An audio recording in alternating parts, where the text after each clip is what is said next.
The best late-night conservative talk show in America, Sack Head Radio.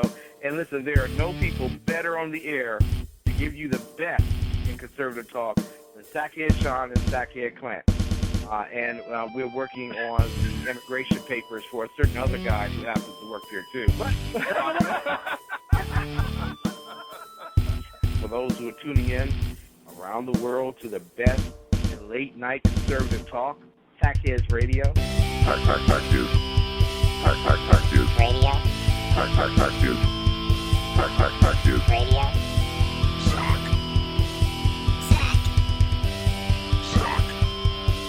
Sack.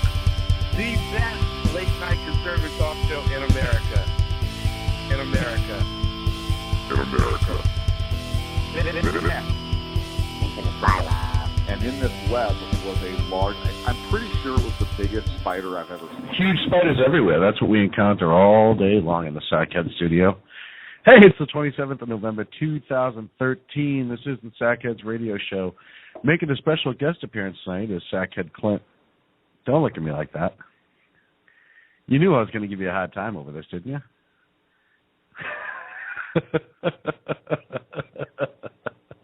Come on, let the people hear your melodic and beautiful voice. How you doing, buddy? Nothing. Getting nothing out of him except for a blank stare. Kind of like People my... are soon not going to believe that I'm actually here. They're going to think that it's like you running over to another microphone using some kind of synthesizer. Why would I even run to another microphone? This show's... Listen, because there's a donut over here. Well, I'd run anywhere for a donut. I think we know that. But I put it around the microphone so that you would actually run to it. 347-205-9399 is that phone number tonight.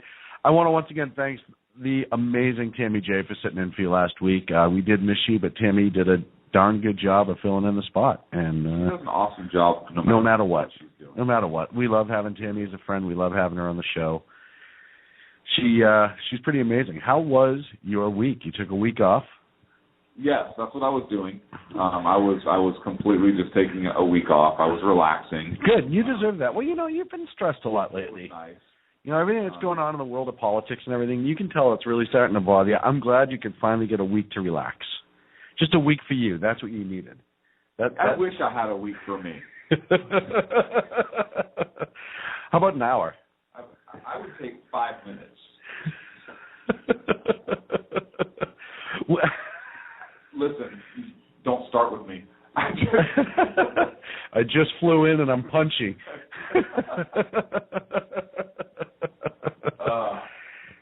So much happened this week. We're going to talk about as much as we can. Tonight's our special Thanksgiving Proclamation show. It's our yearly tradition that we discuss and read the Proclamation. That's right. And so I'm excited for that. I look forward to it for two reasons. One, here at the Sack Head Studio, it kicks off the holiday season for us. Studio. Yeah, the silo. Studio. It's no big deal. We just have a studio. Studio. It's kind of huge. Anyhow, so that's exciting because the holidays are my favorite time of the year. Most people don't believe me when I say that, but I'm a holly jolly mofo. Because you have a green shirt underneath a red pullover. Isn't that me? Yeah, I would say Christmassy. Because, I don't say holidays because I don't give a shit at crap stuff if I offend people. No. So I'm going to say Christmassy. I say... Yes, I know Thanksgiving is a holiday. And then, right. And then, so I include Thanksgiving. I also include Hanukkah. By the way, Happy Hanukkah. Happy Hanukkah to our friends. Absolutely. First time in years that Hanukkah and Thanksgiving are on the same...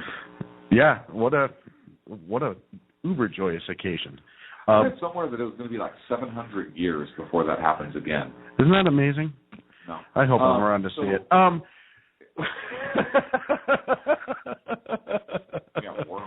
I'll be lucky if I make next year. Yeah, I'll be lucky if I make it through this whole show. No, so happy Hanukkah to our friends of the Jewish faith, and so much to talk about this week, but I do have a good story to tell. And it's funny. I talk to people when they find out I do what I do here. They become immediately engaged in politics, and they jump right into it. And I love it because we talk about politics all the time. It's kind of our bread and butter on the show, if you haven't noticed already.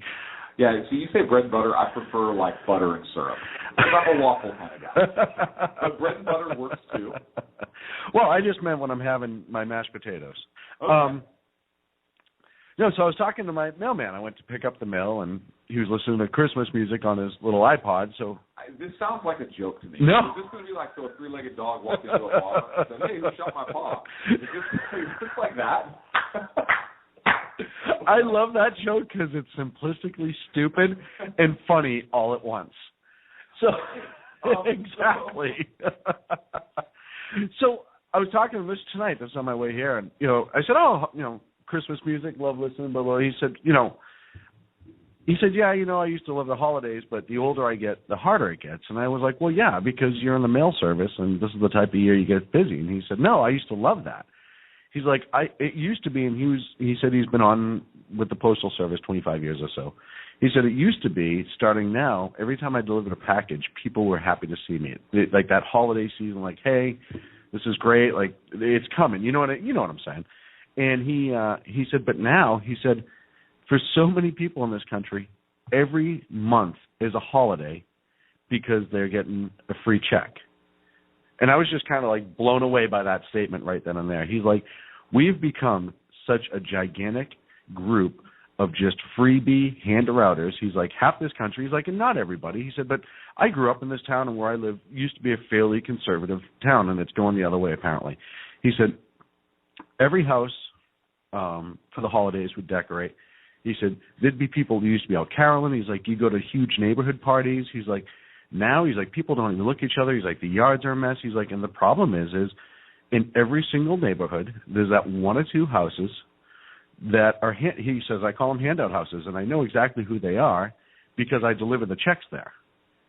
He said, and it's once those houses start showing up in neighborhoods, it almost ruins the neighborhood. And I was kind of blown away by that statement. I'm not saying he's wrong, but just the fact that you look at the insight he has, he does deliver the checks. He knows who's who. He says, I know exactly what check looks like what and who it's going to. He said, most of the houses I deliver to, nobody's working inside. Nobody wants to work inside. He's like, there's pot smoke billowing out of the garage. He's like, they're in there playing Xbox at 2:30 on a Wednesday afternoon. He said, and I'm hoping to finish my shift and be able to go home. He's like, and most likely what happens now, he said, especially in the holidays, is I'm going to get back from my route, and they're going to push me back out, and I have to go back out and deliver more. He's like, I won't get in until 7 or 8 o'clock at night sometimes. He said, and it's just depressing me that there's a group of people in this society that would absolutely siphon from a system and not think twice about it. And that just stuck out to me. I just thought that was a pretty...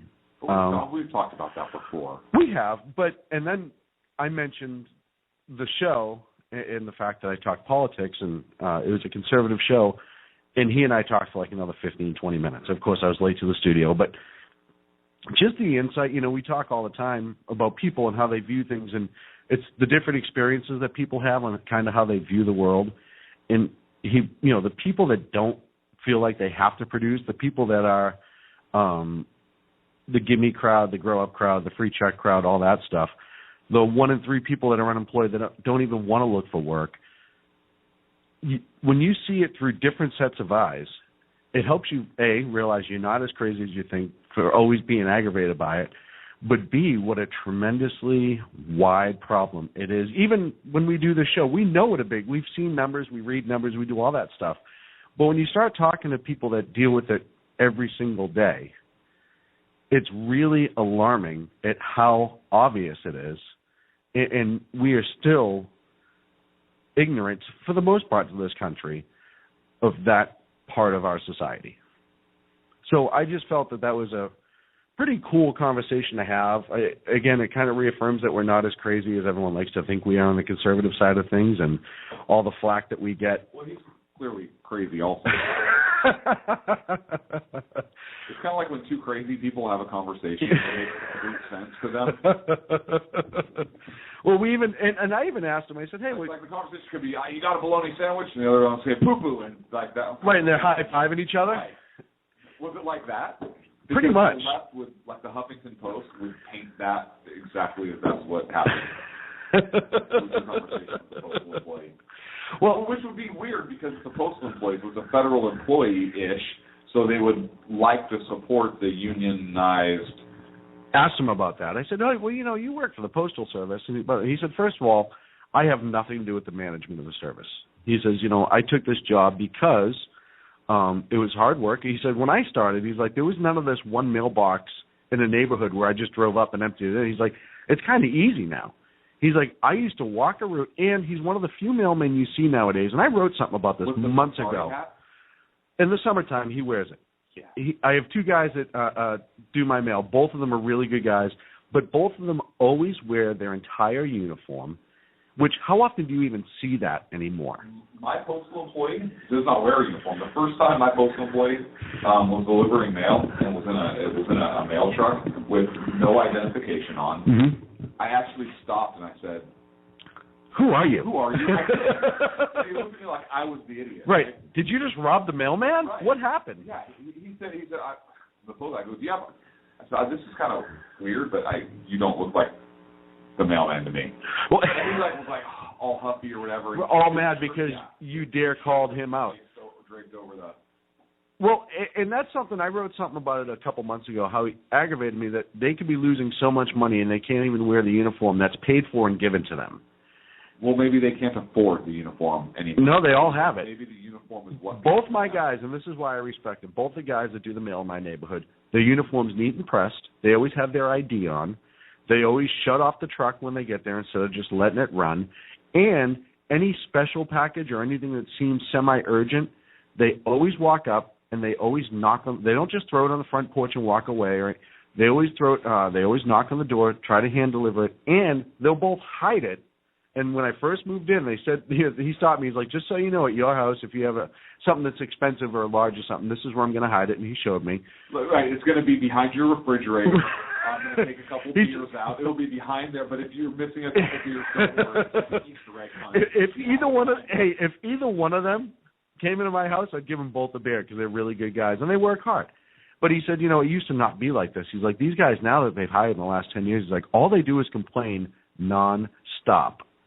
He said, and I can remember I'd walk 15 miles a day. He's like, I'd do 2 or 3 routes. He's like, and we didn't drive to the little neighborhood and do the neighborhood pods or drive to the neighborhood to start delivering. He's like, I picked it up from the post office and actually walked to my route, did it, walked back, picked up again, go out. It was just funny how to hear him complain. Now, did he take a long pull on a scotch and say, damn kids? I wish he would have. I can remember as a kid seeing that with postal guys. You'd see them open their little green boxes, which were almost like their drop-off boxes. I have a story. So I have a story for you. So I used to go to a bar. I used to work a night shift. Right. And at an old radio station. And I'd go to this bar, local neighborhood bar that would open at 6 a.m. And they would have breakfast, and they'd cook, guy a little greasy spoon in the back, cook breakfast, bring it out, and every morning at 6:15, a guy would come in and go sit in the corner stool in full postal uniform. It was awesome. And he would sit there and drink, and he was a great guy. We'd sit there and talk, and he would sit there and drink from about 6:15 until 7 o'clock, and then he'd go to work. Well, yeah. Because he's not getting off. I can understand it because depending what neighborhood he gets stuck in, that might be the only. It's like the teacher that has a really bad class and he's hammered just about all day. Right. Because that's the only. Well, like when I was a student, all my teachers drank, and I couldn't figure out why. Every year I went to a new class, I'd have a whole new set of teachers, and they all become alcoholics halfway through the year. I didn't understand that. I still don't. I don't know why. It's not me. I know it's not me. Bob Newhart, who's an amazing comedian, does this whole thing about a retirement. It's his whole bit, but at the end, the guy who's retiring says, I've been hammered the last 30 years here. It's the only way I can get through with it. I honestly could understand that in some places of work, especially the Postal Service. I also don't condone it, but what was the comedian said? I don't necessarily understand why people go postal, but I don't condone it, but now I understand it, or something to that effect. So that was like I said, it's just more and more as time's going on, and I talk about the show with people, and I talk about what we do, and you can see it starting to grow. People that used to be quiet about politics, especially the conservatives. Listen, we've been quiet for the last 15 years. More than that. Yeah, since Reagan, really, we've been quiet. And because almost we were just afraid of having the argument nonstop and just, we'd get called we're nice, all these respectable people. Well, we Hang on a second. We are. There is a culture difference. Yep. Between, in my humble opinion, between a large segment of the progressive class and conservatives. And this is illustrated by the Occupy movement and how they conduct themselves at rallies versus the Tea Party movement and how they conduct themselves at rallies. I agree with you. So there's a fundamental difference between being a rude, obnoxious ass, which we are, but typically it's reserved for that other group, correct? Right. And so, yeah, they're loud. They get the attention they get, right? Right. And conservatives are, okay, this is ridiculous. We're not going to stoop to that level. Typically, that's my opinion on that. Well, I feel that's because the those on the left, especially the Occupy movement, that is the smokescreen from what their true message is. Because if their true message gets out, a lot of people wouldn't want to listen to it, which conservatives, we're not ashamed of our true message. I don't think they care. I think they know exactly what their true message is, but the way they do it is they go about and be heard, and they're loud and obnoxious. They don't follow the rules, typically, and they do it in such a manner that garners attention.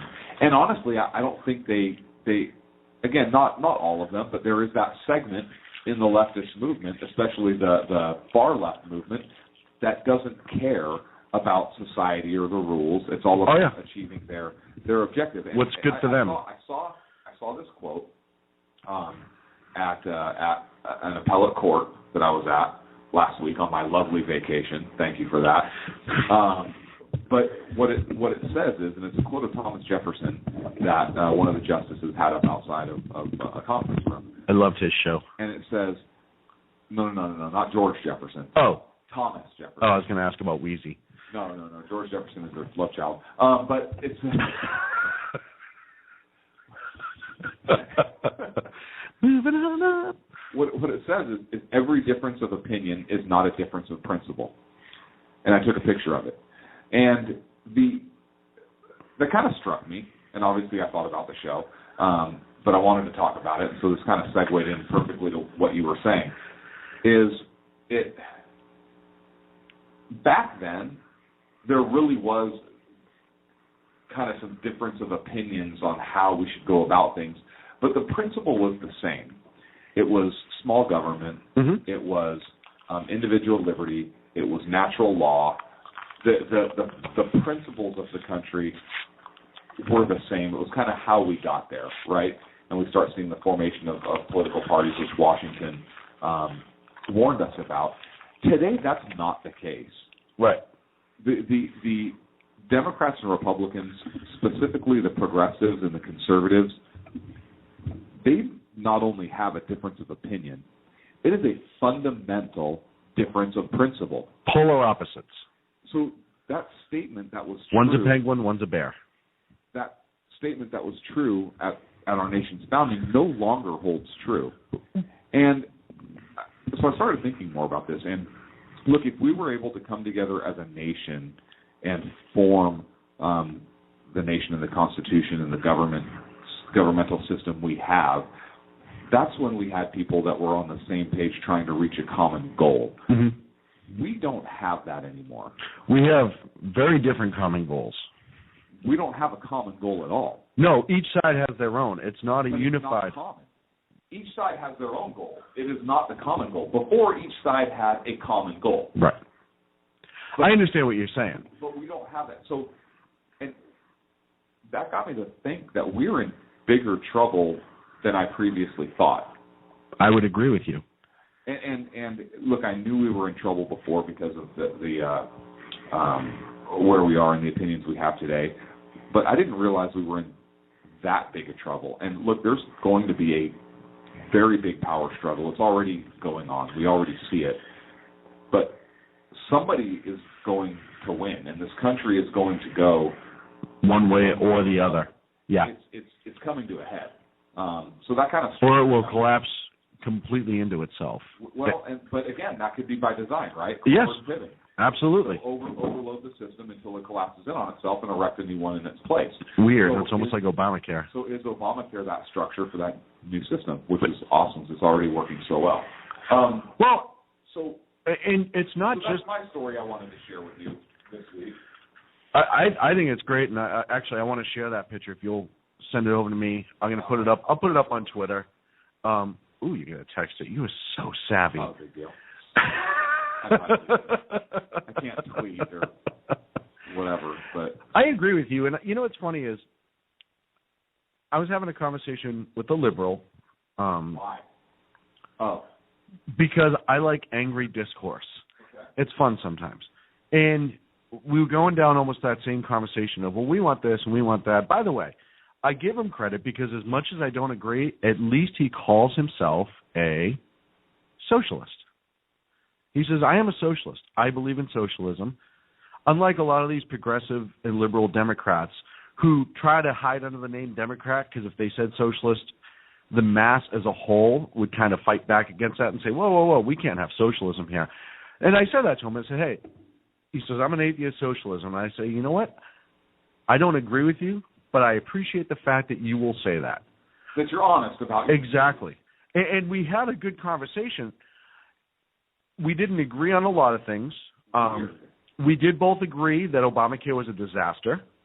Obviously, his answer was, well, let's go to the single-payer system and just get this done with. And my answer was like, no. Let's just scrap this whole thing and start over and encourage the free market. Right, wrong, or indifferent. We made jokes, whatever. Until I brought up the fact that, where this country's going and how divided it's become. And I said, we haven't been this divided as a nation, in my opinion, since the last Civil War, or the Civil War in this country. And he immediately started backtracking. Well, no, not even close. I mean, we all get along. I said, no, you and I have a good we can have a conversation. That's all great. But as a mass, this doesn't happen. I said, you look at our government right now, you look at our Senate specifically, and we'll talk about the nuclear option they passed last week, or the Senate Dems did. But is that the Iran thing? Yes. Yes, the Iran thing. You mean the other smokescreen? Right. I almost titled this show a Nuclear Smokescreen because that's what it became. The only way it could be worse is if the Russians wanted to put some kind of listening post or satellite space thing on U.S. That would only happen if we allowed them to freely fly over our nation in the military. Oh, listen, all right, I'm out of control right now. But to get back to my point, and he started backtracking. And then he started, making accusations. Well, there's only going to be a civil war because the conservatives want it. But I said, whoa, the conservative groups don't want this. We don't want any sort of a civil war. We want our country to remain as close to the Constitution as possible. You remember the document that stood through the last Civil War and came out on the other side? And it's only that once the progressives and the liberals and the socialists like yourself started to attack and destroy that we became angry. Listen, if you believe in socialism and you want to do it in your own home or whatever in your group of friends, that's fine. But don't force it upon the rest of us. I think I'm intelligent enough to make my own decisions, even if you don't think you're that smart, is pretty much what I said to him. And he started trying to dump this back on conservatives. Or amend the Constitution. Right. Go for it. Let everyone know what your true nature is. And that was my point, is I said to him, let everyone know you do it. Encourage all your friends. Start registering socialist. Just because. Let everybody know. We registered. Socialist Party USA. And he specifically is. But I said, get everyone on board. Let's see how many socialists. A couple socialists have ran for state office and whatnot. Don't be afraid of it, except for the fact that you know it's wrong and you're hiding it. You specifically know, but it's wrong under our system of government. It's wrong under our system of government, and a majority of the people know.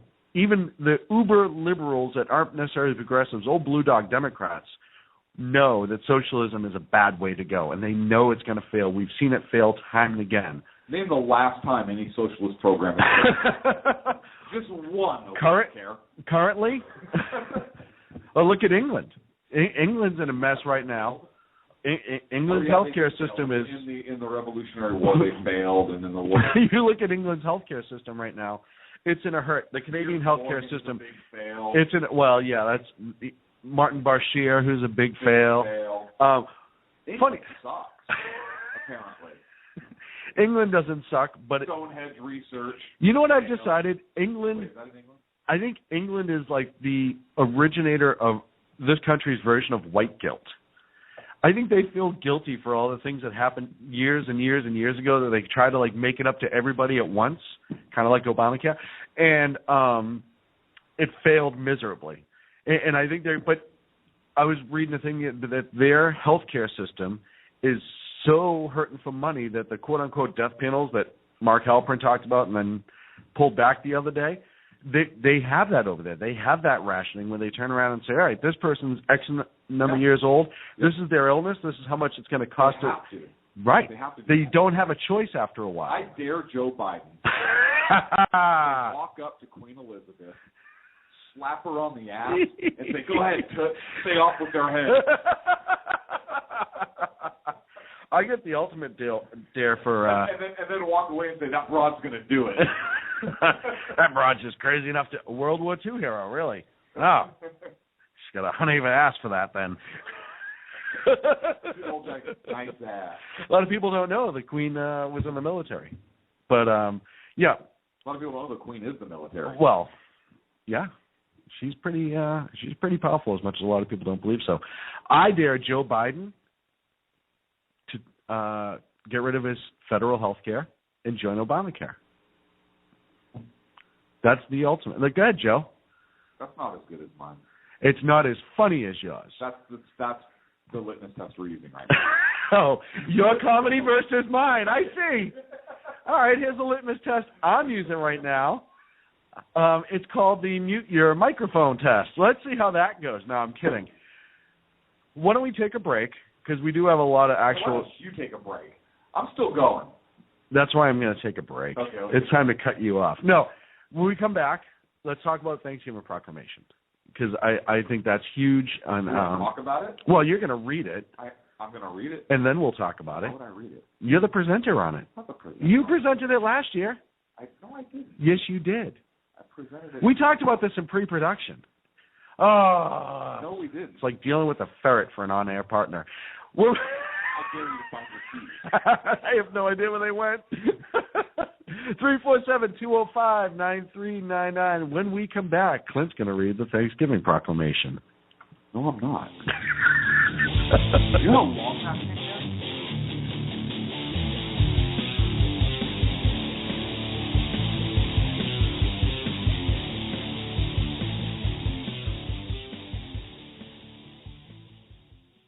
Hey, if you care about what's going on in the world, you cannot afford to miss my show. Hi, this is Andrea Kaye, your host of The Andrea Kaye Show. It's not always about the money. Okay, it is always about the money, but it's also about politics, pop culture, and you. The only thing street about this show is the smarts. There's a reason they call me Dynamite in a Dress, and you'll find out why when you listen Tuesday mornings at 10 on Financial News and Talk. Hello, I'm Paul, a student at Hillsdale College. Here is my professor, Dr. Larry Arnn, on the separation of church and state. America's founders believed in the separation of church and state, in that the country was not to have an official religion or an official sect. But that did not mean that government was to be hostile to religion, or even indifferent to religion, as many today argue. In fact, America's founding document, the Declaration of Independence, includes both a reference to God as the author of the laws of nature and a confident assertion that human beings are endowed by their Creator with certain inalienable rights. Far from being hostile or indifferent to religion, America's founders understood the theology of the Declaration to be an essential part of the education of citizens. This Constitution Minute was brought to you by Hillsdale College. To join the national conversation on the Constitution, go to constitutionminute.org.